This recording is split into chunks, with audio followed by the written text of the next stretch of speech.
Hello, everybody, and welcome to the Blue Thunder Pod's Turnbuckle Time Machine, Episode 2. I'm your host, Billy Sullivan. With me, as always, everybody's favorite podcast host, Salt of the Earth, Dave Olinovich. You changed it up? I'm thinking I'm going to do different ones for the Turnbuckle Time Machine. That's good. So it doesn't get... Do you mean that, though?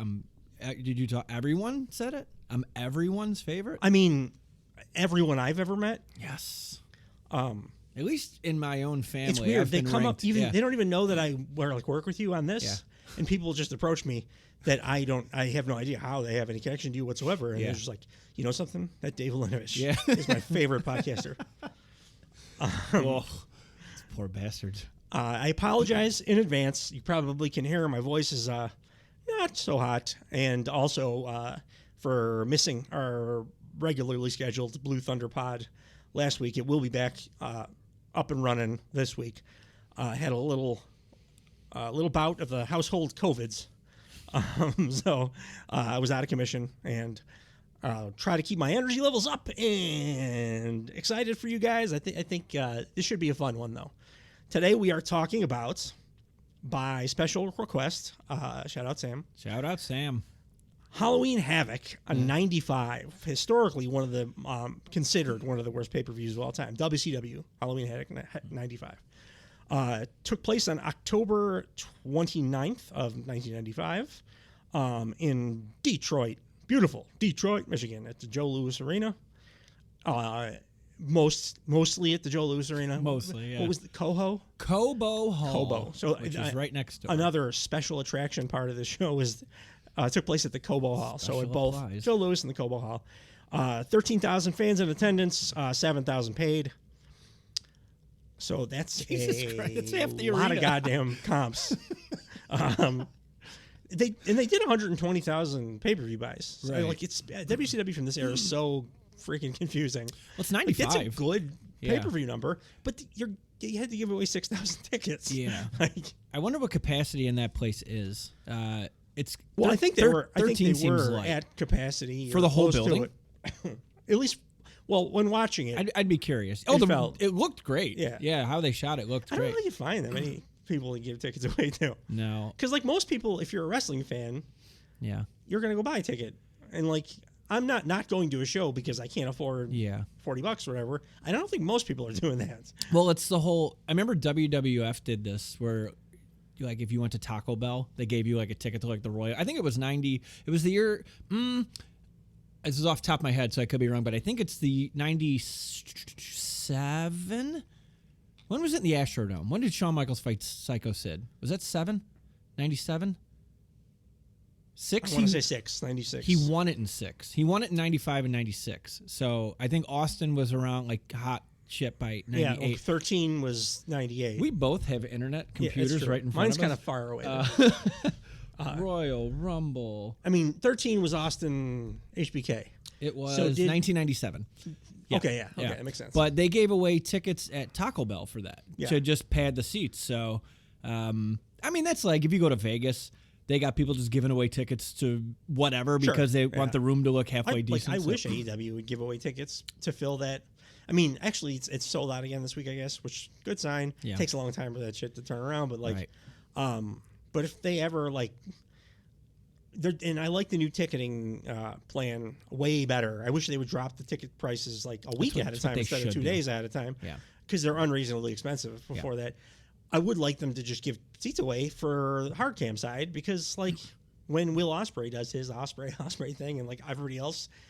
It's not the same when they're going to the hard cam side if they don't have a full house or like at least a full lower bowl. Right. It was really nice seeing last week like the full house, and I haven't watched the show yet tonight, but again it was like supposedly it was a full like 8,000 or something. Right. I also have not watched the show.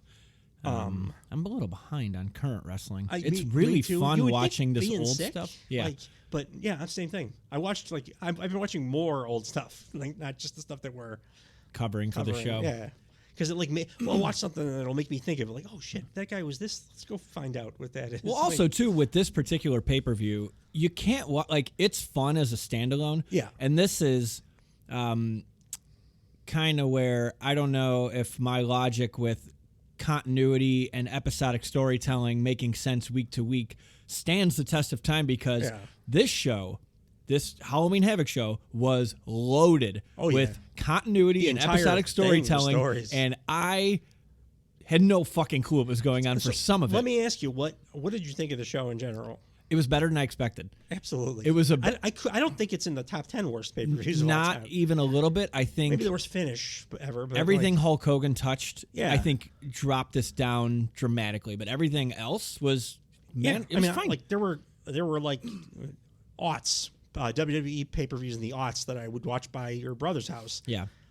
Regularly, that were less entertaining than this show was. Yes. Well, not a ton of great wrestling on here, but at least there was stuff going on. And like you said, I was able to infer a lot of the story stuff. They also had video packages. Some of it was the one was comically long, was crazy. It was 30 minutes. It was a small novel, but to their credit, I'm really glad they told me everything going on, because dude, I'm telling you, 88 to 95, 96 WCW. Go check that shit out. Yeah, it's good. Yeah, it's becoming on my radar, or being put on my radar more and more, especially since the Sting retirement match. I'm like realizing I know Sting as the anemic guy that beat Hulk Hogan on Nitro, and then you go watch a pay-per-view like this, you're like, motherfucker, Sting was pretty good. Sting, that's my biggest takeaway from watching all these old things. I'm like, that dude's like one of the best athletes he that's ever was wrestled. Tremendous. We'll get to the match, but gorilla pressing people, but also doing like cross bodies off the top rope to the outside and shit. I loved it. Like, goddamn, Sting. Loved it, yeah. Guess I should have been watching WCW. Yeah. It just got so bad in 98, 99 that it was just the presentation was not the hottest, and whatever. Tony Schiavone here to kick the show off. They love doing this in WCW. Mentions that and Bobby the Brain, that's his partner, by the way. Thank God. They let us know that Ric Flair was attacked by either Brian Pillman and Arn Anderson in the back. Yeah. Prior to the show, they love telling you about somebody getting hurt in the back prior to the show with no footage. Right. It's like, but it was storytelling, and it paid off later in the show. And I didn't hate it. No, I didn't hate it either. Also, Bobby Heenan. It's just something that they go back to the well on a lot. We said it last week, how good Bobby Heenan is. He's making current announcing look unbearable. We'll get to it, but the selling he was doing about his friend's son was like legitimately upsetting. Yeah. Like, it was tough, and like it was plausible. And I'm trying to imagine watching this in 1995 before you have a subsequent, 05, 15, 20, roughly 30 years of wrestling to like where this probably crushed in 1995. 100, because for me, it crushed today. Yeah. But that's the point. You're right, though. I don't think there's a close second.